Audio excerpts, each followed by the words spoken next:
సోదరులారా, ఈరోజు దేశంలో మరి జరుగుతున్నటువంటి అన్యాయాలను, అక్రమాలను పార్లమెంటులో ప్రతిపక్ష నాయకుడైనటువంటి కాంగ్రెస్ పార్టీ నాయకుడు మరి శ్రీ రాహుల్ గాంధీ గారు ఈ దేశం కోసం ప్రాణాలు త్యాగం చేసినటువంటి కుటుంబం నుంచి వచ్చినటువంటి వ్యక్తి, ఈ దేశం కోసం సర్వస్వాన్ని కోల్పోయినటువంటి ఆ కుటుంబానికి చెందినటువంటి ఒక వ్యక్తి ఎస్సీ, ఎస్టీ, బీసీ మైనార్టీలకు జరుగుతున్న అన్యాయాలను పార్లమెంటులో లేవనెత్తితే పార్లమెంటులో ఆన్సర్ చెప్పుకోలేక ఈ బీజేపీకి సంబంధించినటువంటి నాయకులు, మంత్రులు అనేక రకాలుగా అనుచిత వ్యాఖ్యలు చేయడం జరుగుతూ ఉంది.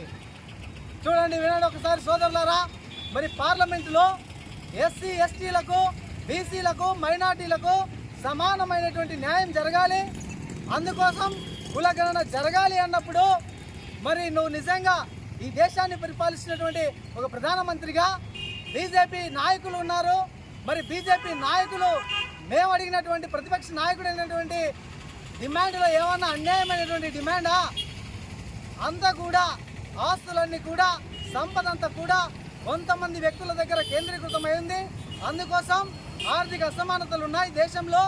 ఆర్థిక అసమానతలు పోవాలంటే ఆస్తులు, సంపద అంతా కూడా అందరికీ సమానంగా రావాలని చెప్పేసి మరి రాహుల్ గాంధీ గారు అడిగినప్పుడు మరి ప్రతిపక్ష నాయకులు అయినటువంటి ఆ సమస్యను వినకుండా మరి ప్రభుత్వంలో ఉన్నటువంటి బీజేపీ నాయకులు ఈయన నాలుక తెగ్గొట్టండి, ఈయన నాలుకను కోసేస్తే 11 లక్షలు రివార్డు ప్రకటిస్తామని చెప్పేసి ఒక మంత్రి మాట్లాడితే, ఇంకొక బీజేపీ నాయకుడు మాత్రం రాహుల్ గాంధీ గారికి వాళ్ళ నానమ్మకు పట్టినటువంటి గతే పడుతుంది, వాళ్ళ నానమ్మను టెర్రరిస్టులు చంపారు, మిమ్మల్ని కూడా టెర్రరిస్టులు చంపిస్తారు అని చెప్పేసి ఒక ఏహభావమైనటువంటి వాటితో పాటు ఒక దుర్బుద్ధి కలిగినటువంటి మాటలను మరి మాట్లాడడం జరిగింది.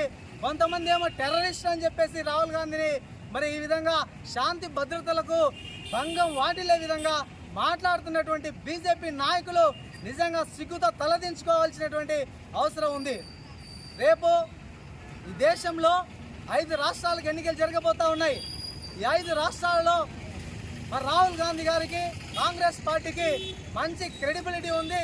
కాంగ్రెస్ పార్టీ రాబోయే కాలంలో కాంగ్రెస్ పార్టీ దేశంలో వస్తుందని భయం వెంటాడుతూ ఉంది. కాబట్టి ఈరోజు మీరు రాహుల్ గాంధీ గారి పైన అనుచిత వ్యాఖ్యలు చేసి మరి రకరకాలుగా ఇబ్బందులకు గురి చేస్తున్నారు.